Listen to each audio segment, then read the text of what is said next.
અમે જ્યારે ઘણા બધા પેરેન્ટ્સને મળીએ છીએ ને તેમાં 95% પેરેન્ટ્સનું અને સ્ટુડન્ટ્સનું એવું કહેવું છે કે JEE બગડ્યું અને ગુજકેટ બોર્ડે બગડ્યું. તો કેવી રીતે આઈડિયા આવે કે અમારે JEE કન્ટિન્યુ કરવું જોઈએ કે નહીં? બિકોઝ તમે જે જગ્યાએ JEE મેન્સની પ્રિપેરેશન કરતા હશો એ તો એમ જ કહેશે કે JEE જ કરાય, એટલે એમાં તમે આરામથી જઈ શકશો, NIT IITમાં આરામથી જશો. એક સપનું બતાવે છે, સપનાના વાદળો બનાવે છે. તો તમારા લોકોએ જો JEE પ્રિપેરેશન કરવી હોય તો 11th સ્ટાન્ડર્ડની અંદર 11th સ્ટાન્ડર્ડ કમ્પ્લીટ થાય ત્યાં સુધી તમે જે જગ્યાએ JEE પ્રિપેરેશન કરી રહ્યા છો ત્યાં આગળ જે તમારા ટેસ્ટ લેવાય છે 300 માર્ક્સના ટેસ્ટ, એમાં અબાઉટ 200 માર્ક્સ મેન્ટેન રહેતા હોય તો 12થમાં તમારે JEE જે છે એ કન્ટિન્યુ કરાય.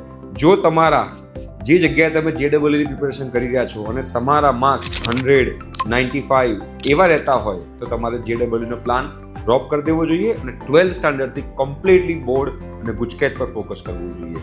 રાઈટ? તો તમે લોકો સારી રીતે રિઝલ્ટ લાવી શકશો અને તમારું કરિયર બનાવી શકશો.